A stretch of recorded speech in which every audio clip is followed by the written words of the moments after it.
Olá, Grifa Fãs! Galera, quanto tempo! Ressurgimos das cinzas pós-carnaval, literalmente. Começou o ano, né? Começou, que triste. A gente leva a sério, que triste, que triste, que triste. O segredo é que a gente tá gravando antes do carnaval, falando pós-carnaval, então são muitos sentimentos conflitantes.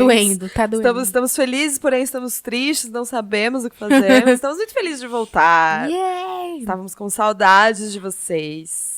Exatamente, gente. Foi muito tempo sem gravar. A gente tá até aqui lembrando como é que pega no microfone. Exato.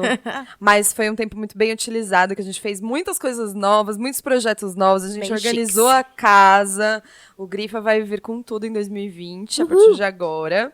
E já vamos deixar aqui pra vocês a nossa primeira novidade, que é o nosso financiamento coletivo lá no Apoia-se. É o financiamento coletivo e recorrente. O que isso significa? Que você assina lá quanto você quiser a partir de R$5 mensais, cai direto no seu cartão de crédito. Olha só que E assim facilidade. que facilidade. E assim você ajuda a financiar esse projeto nosso do coração, que é independente, que é autogestionado. Ele pretende se continuar assim, né? Inclusive, para que a gente não fique presa aí a ninguém, continue falando e xingando e pistolando livremente. Gente, eu nunca fiz isso. Mas para isso a gente precisa muito da ajuda de vocês.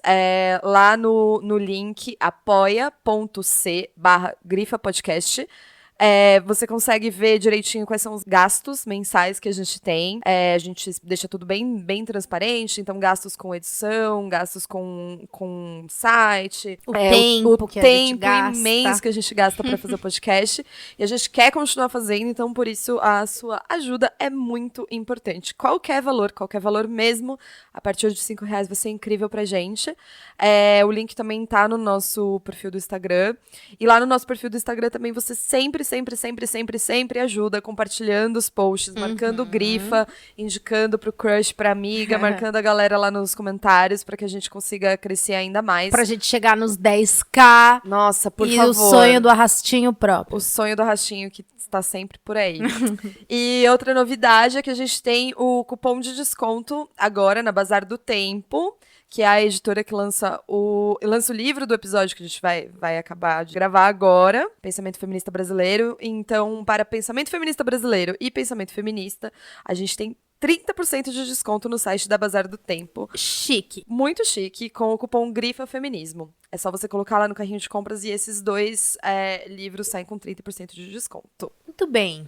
Então, gente, como é que vai ser? Este episódio vai ser um pouco diferente os formatos do que a gente fazia. Porque ano passado a gente fazia os dois. Não sei se ficou no passado. Isso é passado. Esse ano a gente pegou esse livro e a gente falou, caraca, ele é muito grande, né? Ele tem 400 páginas, ele fala de uma infinidade de temas. Pra quem não sabe, não leu, é um livro de artigos. E aí a gente tentou pensar numa forma em que isso faria mais sentido. Então, ao invés de 2 episódios, vão ser 4 episódios que a gente vai gravar.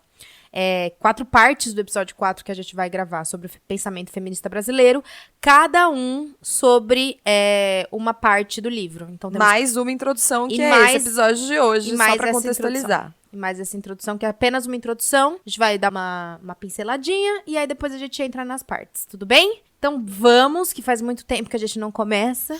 Esse é o episódio 4, introdução do livro Pensamento Feminista Brasileiro.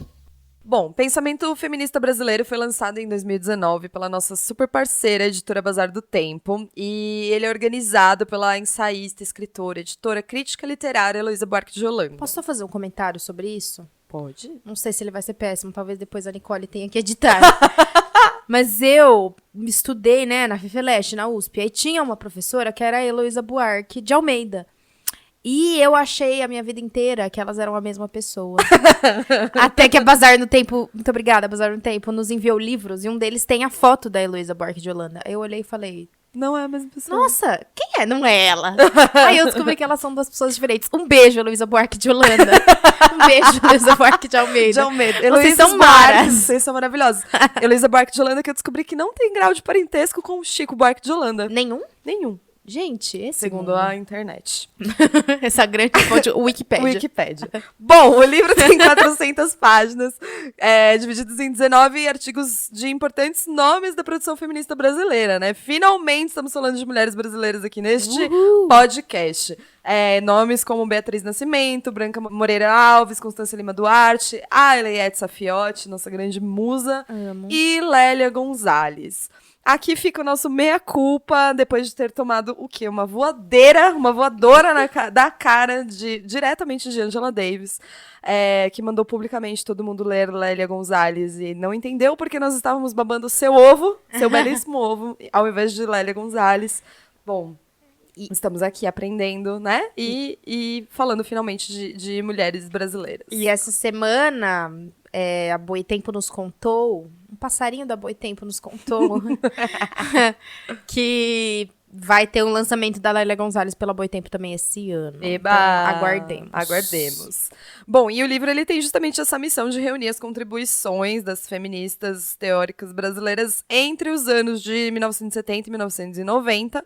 Então tem vários artigos que terminam ali mesmo no finalzinho dos anos 90. A gente vai tentar atualizar até algumas das discussões quando a gente falar sobre eles especificamente. E fala dos seus reflexos, né, no começo do século XXI, que possibilitaram a existência de um pensamento feminista brasileiro consolidado a partir tanto da atuação dessas mulheres na universidade, quanto na militância e quanto na política. Isso é muito legal, galera. Que o livro mostra esse trânsito mesmo, essa mistura entre uma coisa e outra, a famosa praxis, né, que afinal de contas a gente busca tanto em todos os momentos. A coleção que traz o pensamento feminista brasileiro também traz outros livros como o Pensamento Feminista Conceitos Fundamentais, que apresenta o nome de algumas pesquisadoras que têm um trabalho de pesquisa, como a Teresa de Lauretis, a Donna Haraway, a Maria Lugones, a Nancy Fraser, que a gente ama, Musa. a Judith, a Butler, a Glória Andalzua e a Anzaldúa. Caralho, é muito difícil o nome dessa mulher.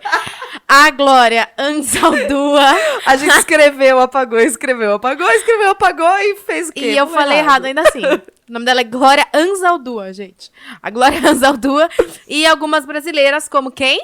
Lélia Gonzalez e a Sueli Carneiro. Aí, foi recente, né? Foi no final do ano passado, que a editora também... Não, agora, foi agora? Esse mês. Uau, muito mais recente do que eu imaginava. A editora também acabou de lançar o Pensamento Feminista Hoje, Perspectivas Decoloniais, que é sobre trabalhos mais recentes e com foco na produção aqui do Sul Global. Maravilhosa, gente. Continue sempre, Bazar do Tempo. Estamos aqui apaixonadas. Justamente porque ter essas coletâneas de artigos, elas facilitam muito o acesso, né, a essas autoras. Às vezes, nos meus estudos, assim, autônomos, a gente fica migrando de uma autora para outra, mas às vezes fica muito presa ali no mesmo núcleozinho, nas pessoas que estudam coisas muito parecidas ou que têm visões muito parecidas. O legal dessas coletâneas de artigos é que você acaba conhecendo uma porrada de mulher com teorias muito interessantes, algumas que você vai concordar mais, outras que você vai concordar menos, mas que a partir daí você tem, né, a independência de buscar mais o que você tá afim, quem que você se identificou mais, ou quem que você discordou e por que você discordou, vamos lá atrás e tudo mais. E aí você pode se aprofundar no que você quiser, a partir da ideia de que você já leu um artigo, você não precisa comprar um livro inteiro de uma pessoa que você nunca leu, você pode conhecer pelo artigo e aí você vê se é a sua cara. É maravilhoso. E a gente também escolheu esse livro justamente porque ele traça um panorama da produção teórica feminista brasileira, né?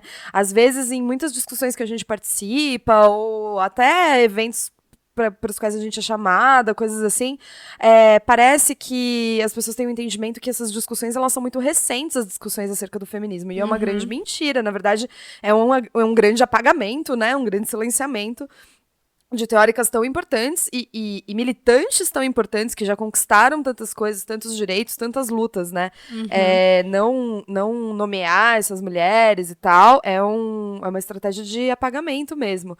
Então, é uma maneira da gente mostrar que essas discussões não começaram agora e também homenagear e honrar as mulheres que vieram antes da gente, né? A gente conseguiu, inclusive, falar rapidamente com Dona Heloísa e ela explicou pra gente... Heloísa Buarque de Holanda, não é Heloísa Buarque de Almeida. E ela explicou pra gente correta.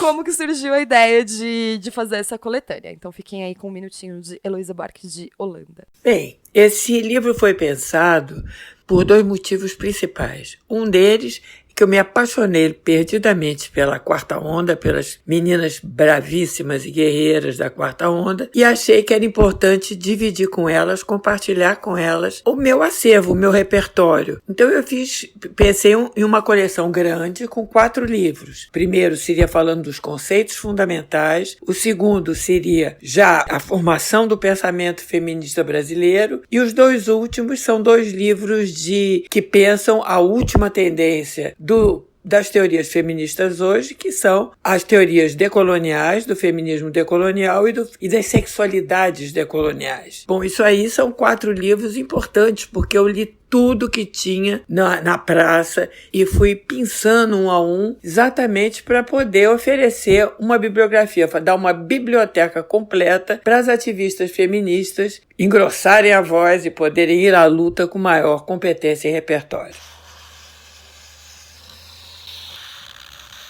Bom, este livro ele começa com uma introdução escrita pela Heloísa Buarque de Holanda, que foi justamente a organizadora do livro. E aí ela nos diz, como é curioso observar, apesar, né, de ser triste ao mesmo tempo, que os estudos de gênero nas universidades e nos centros de pesquisa brasileiros, eles são marcados fortemente por bibliografias e referências que são anglo-americanas e eurocêntricas. E isso é o que ela chama de colonização teórica, porque a gente constrói o nosso feminismo a partir da teoria que vem de outros lugares, né, o lugar dos nossos colonizadores, e não a partir da nossa própria teoria. E foi só nos últimos anos, assim, né, pensando na história recente, provavelmente em razão da emergência desses debates de feministas interseccionais, que a gente começou a reconhecer a importância das nossas pesquisadoras, das pesquisadoras latino-americanas, mestiças, ou até mesmo as intelectuais chicanas, né, que são as americanas que têm pais mexicanos, as norte-americanas com pais mexicanas, as intelectuais latinas, e aí assim a gente consegue trazer uma perspectiva decolonial que consegue ter ressalvas teóricas, né, ao caráter eurocêntrico do feminismo acadêmico e militante. Ela vai justamente dizer que é a partir ali dos anos 60, 70, especialmente entre as estadunidenses, né, e o feminismo radical, que surgiu essa ideia dos grupos de reflexão, e que a partir das experiências pessoais mesmo, dessa militância muito pessoal, que surgiu, inclusive, o lema do pessoal é político, né? E nesses grupos de conscientização, mudou-se um pouco os temas que eram discutidos. Eram questões profissionais, domésticas, junto com as questões políticas. Então, começa-se a pensar e a prestar atenção nessas questões mais individuais mesmo, e como essa teoria eurocêntrica não dizia respeito a essas mulheres que estavam lá discutindo sobre todos esses temas, né? Então, textos como A Origem da Família, da Propriedade Privada do Estado, do Engels, O Segundo Sexo, da Simone de Beauvoir, A Mística Feminina, da Beth Friedan, A Política Sexual, da Kate Millett, foram surgindo nesse contexto, foram sendo apropriados nesse contexto também, e alimentando a militância, que também retroalimentava as discussões e alimentava também a teoria, né? Era esse trânsito entre uma coisa e outra. Só que, ao mesmo tempo, no Brasil, como ela vai ressaltar, a gente está vivendo uma situação completamente diferente. Então, enquanto nos Estados Unidos esses grupos eram possíveis e se discutiam coisas pessoais, e isso se refletia, por exemplo, nas discussões sobre direito reprodutivo, liberdade sexual, aqui a gente estava vivendo um período de ditadura militar, né? A ditadura de 64. Um período de um regime de exceção, de uma repressão fortíssima, enfim, que a gente sabe qual é. Então, enquanto esse feminismo na Europa, nos Estados Unidos, ele se alimentava de utopias, de sonhos de liberdade, de uma transformação profunda da década de 60, aliás, né, desse espírito da década de 60, esse no Brasil... maio de 68. Exato. No Brasil, as mulheres estavam o quê? Elas estavam tentando, sobreviver, as que sobreviviam se opor ao regime e tentar fazer alguma modificação dentro desse cenário horroroso.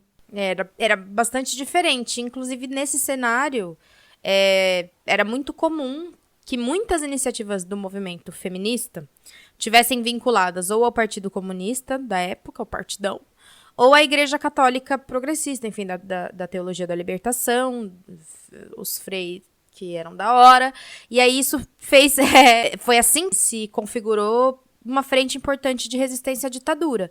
Só que, assim, isso impõe alguns limites para os debates feministas, querendo ou não, né? Ele ser feito, por exemplo, em vínculo à Igreja Católica, ainda que ela seja progressista e tenha 1 milhão de coisas positivas e que tivessem sido positivas para o combate à ditadura, isso colocava, por exemplo, algumas questões para discussão dos direitos reprodutivos, do aborto, enfim.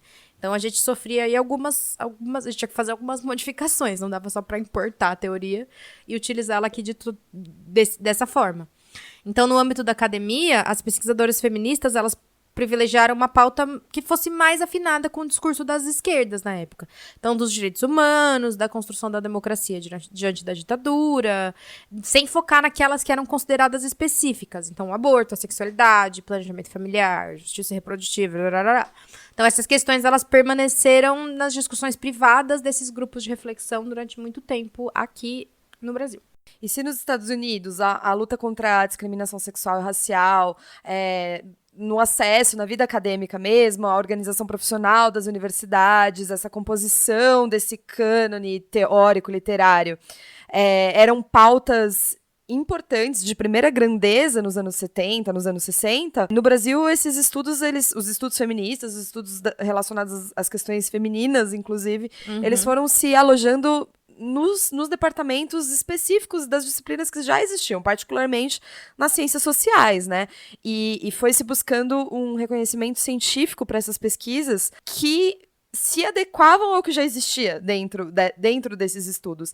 Então, meio que perigosamente foram naturalizadas algumas questões relativas ao saber masculino, a essa coisa do masculino enquanto universal, né, e tudo mais. A especificidade desses estudos se perdia um pouco. Algumas estudiosas, inclusive, elas falam que no Brasil o feminismo acadêmico ele vem anterior ao ativismo feminista, que comprova, por exemplo, que já existiam trabalhos consistentes, como o da Safiotti, nos anos 60, e também de nomes como a Neuma Guiar, a Eva Bley, a Carmen Barroso, etc. E esse reconhecimento da área de estudos sobre a mulher, ela surge numa tentativa de articular a base teórica, que nesse momento essa base teórica era basicamente feminista, não, obviamente, ela era basicamente marxista, e tentar articular essa base teórica com questões mais específicas e mais subjetivas da condição feminina. Isso também fez com que as lutas feministas ganhassem um espaço dentro das demandas de esquerda e, positivamente, na minha opinião, fez com que essas lutas também tivessem uma cara mais antissistêmica, anti-regime, enfim, não fosse apenas pequenas reformas. Aí tem um livro maravilhoso, que nesse Natal eu ganhei a 3ª cópia dele, eu tenho 3 na minha casa agora. Quero um, amiga. Aparentemente as pessoas sempre lembram de mim, quando elas leiam esse. Que é A Mulher na Sociedade de Classes, da Elayette Safiotti, né? Essa é uma tese que ela publicou em 1976, e ela foi orientada, querida. Não foi por fulaninho. Foi por nada mais, nada menos que Florestan Fernandes. E até hoje esse livro é um livrão bem grosso, bem bonito, da expressão popular. Até hoje ele é uma referência nos estudos de gênero. Porque até então o objeto de pesquisa, né, mulher, que era um objeto de pesquisa, ela não era uma questão legítima para uma tese acadêmica. Então, nesse sentido, a Safiotti ela foi bastante estratégica para fazer um estudo marxista sobre o capitalismo subdesenvolvido, né, do Brasil, em que a opressão feminina ela estava determinada pela classe, pela condição de classe. Então, ela conseguiu fazer brilhantemente essa conexão entre o que são questões das mulheres e o que são questões da classe, que tem tudo a ver com o capitalismo. Então, é um livro maravilhoso, busquem saber. A introdução desse livro é uma coisa... Vou fazer aqui um comprometimento público, que a gente podia fazer um episódio... A gente já tem demandas para fazer um episódio sobre o livro inteiro, que a gente fica pensando em como fazer, porque além dele ele ser gigante, ele é muito denso, muito complicado, seria que ser um ano de episódio. Mas aqui lembrei o quanto a introdução desse livro é maravilhosa. Não faz lembro faz uma análise assim, incrível do Brasil, e talvez a gente pudesse fazer um episódio especial sobre a introdução desse livro. Quem sabe? Chicló. Quem sabe? Aí seria uma dificuldade pra mim, porque eu teria que pensar em qual dos 3 livros exatamente iguais. Eu ia grifar. E Mas a gente sorteia. a gente pode sortear. Nossa, eu tô criando várias coisas aqui, gente. Desculpa, gente. Mal. Abaixem suas expectativas, tô brincando. Mas enfim, o engraçado da Safiotti é que publicamente ela não se denominava feminista nessa época. Ela era tipo uma mulher de esquerda. E ela era interessada pela condição feminina, ela curtia discutir esse bagulho, mas não era uma parada assim que ela falava, nossa, eu sou feminista e tal. Afinal de contas, gente, lembra? 1976, outro momento histórico, sem cancelar a Eleiette Safiotti Pelo por causa amor disso. de Por favor, Deus. obrigada. Isso, na verdade, era uma prática bastante comum, né? Entre as pesquisadoras, as estudiosas engajadas nessa tal dessa condição feminina, mas também entre as escritoras, as produtoras culturais, as mulheres que trabalhavam com uma perspectiva feminista até o final da década de 90, né? E não só no Brasil, mas no Brasil e na América Latina em geral. Isso me faz pensar, sem querer fazer um paralelo ridículo entre a minha existência da Safiotti, mas quando eu ingressei na universidade, em 2011, a gente começou um coletivo feminista na Letras, que era onde eu estudava, e 2011, hein? Não tô falando dos anos 90, 2011, faz tipo, caralho, quase 10 anos. Putz, que bad. Faz tipo quase 10 anos, menos de 10 anos, e a gente não conseguiu, em primeiro momento, chamar de coletivo feminista, porque a gente achou que, tipo, não dialogava com as pessoas não tinham muita ligação com essa palavra, elas tinham medo ou repulsa, inclusive, e a gente se chamava de coletivo de mulheres, porque a gente tinha esse receio. Acho que no nosso caso era menos de como a gente se enxergava, a gente entendia que a gente era feminista, mas a gente tinha receio, tipo, Como daquela as pessoas base iam enorme de curso, olhar e falar, mano, feminista, vocês estão loucas? E era justamente como as pessoas viam. E tudo começou a mudar, tipo, uns anos depois, mas em 2011, minha gente, na universidade não tinha esse negócio de feminismo, não, tô mas- brincando. E- Tinha sim. E até que ponto que isso não continua hoje, né? O quanto que a gente não atenua algumas questões, algumas palavras e tal, porque elas já foram demonizadas. Exato. Enfim. Porém, contrária a essa prática de não se autodenominar feminista, foi uma senhora maravilhosa chamada Rosemarie Muraro, uma das personagens mais importantes dos momentos iniciais do nosso feminismo. Ela sempre foi ligada a um pensamento católico de esquerda, mas se intitulava feminista desde os anos 60. Uma verdadeira vanguardista. Uma verdadeira maravilhosa, que trabalhou dentro do conceito do feminismo da fome, como ela chamou. Um feminismo que necessariamente deveria incluir as mulheres das camadas mais pobres. E um feminismo que se afinasse com a luta contra o Estado e com e que se afinasse com essa ideia da esquerda que visava uma necessidade fundamental de transformação social. E aí, né, gente, anos 60, tá ligado? Faz tipo. Vou fazer uma conta matemática breve aqui, faz 60 anos. Caraca. Faz 60 anos isso, e ainda tem, tipo, muitas camadas de mulheres no movimento feminista que não fazem não conseguem olhar a partir desse lugar, né? De que a gente precisa ser um feminismo que trabalha em favor de todas as mulheres, inclusive, é isso. Aquelas eu não consegui concluir. Não, e que precisa de transformações profundas na sociedade, né? Que não é garantindo um ou outro direito para mulheres que as coisas realmente vão mudar. E eu fiquei pensando que ontem, acho que foi ontem, ou antes de ontem, foi um dia desses, quando vocês tiverem ouvido Muitos esse anos. podcast, já vai ter passado anos. Mas o nosso excelentíssimo ministro Paulo Guedes deu uma declaração falando sobre como era um absurdo que as empregadas domésticas estavam indo pra Disney. Primeiro que não é verdade. Porque no dia que uma empregada doméstica, inclusive nos últimos anos do governo Dilma, tivesse dinheiro pra viajar pra Disney, acho que quantas você conhece, assim, sinceramente, acho que não foi o caso das empregadas domésticas viajarem pra Disney, infelizmente. Mas isso mostra como existe um ódio de classe muito centrado nas mulheres e muito centrado, inclusive, nas mulheres negras e pobres. E que se o nosso feminismo não pensa nisso, a gente tá fazendo um papel muito, muito superficial, assim, da luta feminista. Que não muda nada, né, na verdade. Não vai mudar muita coisa não, viu, gente? Enfim, aí ainda falando do feminismo brasileiro na academia, é importante a gente ressaltar que, como diz a Heloísa, houve a criação do Sistema Nacional de Pós-Graduação. Isso facilitou bastante a produção de pesquisas sobre a condição feminina. E aí, posteriormente, teve a atuação da Fundação Carlos Chagas, que é uma das maiores responsáveis pela consolidação dessa área de conhecimento.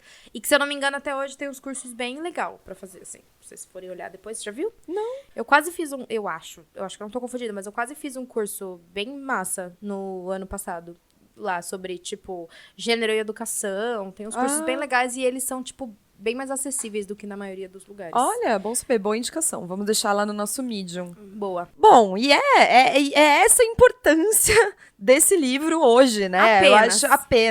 Eu acho que, mais uma vez, é ressaltar que a gente escolheu ele justamente para entender de onde viemos, entender que essas pautas já estão sendo discutidas há muito tempo e aprender com elas, né? E não achar que a gente está começando a girar a roda a partir de agora, né? Então, eu vi quando a Angela Davis diz que ela saiu de lá e veio para cá aprender com a Lélia Gonzalez, e por que a gente não lê a Lélia, e em momentos como esse que a gente está vivendo, né? Em que não só o feminismo é questionado, mas aparentemente qualquer forma de elaboração teórica minimamente razoável, Qualquer coisa, tipo se assim, você a pensa, Terra tá é ruim. redonda, talvez, né? Esses livros que compilam essas linhas de pensamento anti-opressão e antissistêmicas e que resgatem historicamente essas mulheres, eles são essenciais. A gente também perguntou um pouquinho sobre isso para Heloísa e vamos deixar vocês com a resposta dela. Fala, Heloísa. A segunda coisa é que eu acho que esse livro, neste minuto, essa coleção, aliás, nesse minuto, ela é da maior importância. É o momento em que a gente está abaixo de um governo conservador, de um momento em que o feminismo é visto como uma ideologia e não uma ciência, e não como um direito, que eu acho que o feminismo tem dois lados. Um é uma reivindicação de direitos e o segundo já é uma forma de pensamento teórico da maior importância. Então, na hora que o feminismo não está sendo compreendido, eu acho que dar essa munição para o ativismo é muito importante, para começar a mostrar a seriedade do feminismo e conseguir debater com os conservadores num nível mais alto que o deles. É isso. E falando especificamente da estrutura do livro, e é como a gente vai estruturar também os episódios, né, a partir de agora, os artigos que compõem o livro, eles foram escolhidos mesmo com o intuito de resgatar a produção feminista durante as décadas de 70 a 90, seguindo os principais eixos e as características dos estudos de gênero nessa época. E também seus impasses, seus avanços, bem como as perspectivas e as estratégias desenvolvidas nas práticas do cruzamento entre uma militância e um empenho teórico, né? A Heloísa diz que não foi fácil escolher os textos e as autoras para esse volume, que posso muita gente imaginar. foi deixada de fora, o que só comprova, na verdade, a riqueza e a amplitude da atividade acadêmica voltada para a mulher, no momento dessa constituição mesmo desse campo de saber, né? Da criação desse campo de saber. E as escolhas foram feitas preferencialmente na direção de sinalizar os caminhos do pensamento feminista brasileiro, os temas mais abordados pelas pesquisas e algumas das suas principais protagonistas. Então, vou explicar rapidinho como é que esse livro é dividido para quem ainda não tem ele em mãos. Lembrando que quem não tem ele em mãos pode ter como o nosso grandíssimo cupom Grifa Feminista lá no site da Bazar do Tempo. Haha. Grifa feminismo. Grita feminismo. Ai, podia ser, né? A gente podia começar a usar, mas é grifa feminismo. Enfim, a primeira parte é o seguinte, ela traz uma amostragem de pesquisas que pretenderam, de alguma forma, organizar a história do feminismo brasileiro e pensar nos momentos importantes dessa história. Então, essa primeira parte é uma parte mais histórica mesmo, mais panorâmica do movimento feminista brasileiro. A segunda parte, ela é dedicada a uns temas-chave dos estudos sobre a mulher. Então, violência, inclusão da mulher no mercado de trabalho e aborto. E aí, essas também eram bandeiras, enfim, de ativismo, mas, ao mesmo tempo, tiveram, como a gente discutiu, né, nesses minutos prévios, que também tem um perfil teórico, tem um perfil político, então não são simplesmente textos sobre ativismo. A terceira parte, ela é dedicada às pioneiras dos debates sobre a especificidade das relações entre gênero e raça. E elas, inclusive, até hoje são grandes referências desse estudo entre nós, assim, tipo, no Brasil e fora do Brasil também. Como a Lélia Gonzalez, a Beatriz Nascimento e a Sueli Carneiro. Para essa parte, a gente está se organizando porque a gente quer trazer a nossa primeira convidada, ou as primeiras convidadas do Grifa. Uhul! Coloca palmas, Nicole. Palmas! Pra gente poder, como a gente vai falar justamente dessa relação entre gênero e raça, a gente gostaria de trazer mulheres negras para conversar conosco. A gente ainda tá bolando isso, mas em breve teremos mais novidades. Na quarta parte... Olha, essa foi uma quarta parte que a gente acha que vai ser a mais difícil do livro, hein? Já vamos avisando. Porque os artigos vão falar sobre novos caminhos da crítica feminista. Então, como se constrói a teoria feminista, não pensando com nenhum foco nos temas abordados ou em questões específicas das mulheres brasileiras, mas como o feminismo ele se constitui, digamos assim, como um campo teórico do pensamento científico e que ele tá em diálogo com outras áreas como antropologia e psicologia. Algo por aí. Esse foi o nosso episódio com o Raposo miando aqui para vocês. A nossa introdução de pensamento feminista brasileiro, formação e contexto. Só para lembrar, nós vamos ter 5 partes, né? Introdução, parte 1, parte 2, parte 3 e parte 4 a cada 15 dias. Então, 2 meses de pensamento feminista brasileiro para a gente realmente se aprofundar no tema. E lembrando que abemos cupom de desconto também no site da Bazar do Tempo. É só vocês colocarem ali no carrinho de compras Grifa Feminismo e aí te gera automaticamente um negócio ali de 30% a menos nas suas compras. Não todas, são todas? Pensamento feminista brasileiro e pensamento feminista. Muito bem. Lembrando também, a gente não vai cansar de te lembrar vocês disso e frisar que temos a nossa campanha no Apoia-se, para vocês contribuírem com o trabalho do Grifa, com um pequeno valor mensal, até que sejamos todas milionárias. Brincadeira, só pra gente poder minimamente pagar nossas continhas do Grifa. Então é apoia.c/Grifa Feminismo. Grifa Feminismo. Não é esse o link, é apoia. Gente, não tá fácil. Lembra que acabou de acabar o carnaval? apoia.se/Grifa Podcast, que no caso é o nome do nosso podcast, que a Chicló fez comigo desde o primeiro dia. E é lá que vocês vão contribuir com o Grifa Podcast, eu não ok? tenho o que dizer pra vocês nesse momento. Acho que é melhor eu ficar por aqui. Vamos ficar por aqui. Até o próximo episódio. Muito obrigada. Eu juro que eu não morri e fui substituída. Começou 2020, meu povo. Tchau. Beijo, Grifa Fã. Beijo, Grifa Feminismo.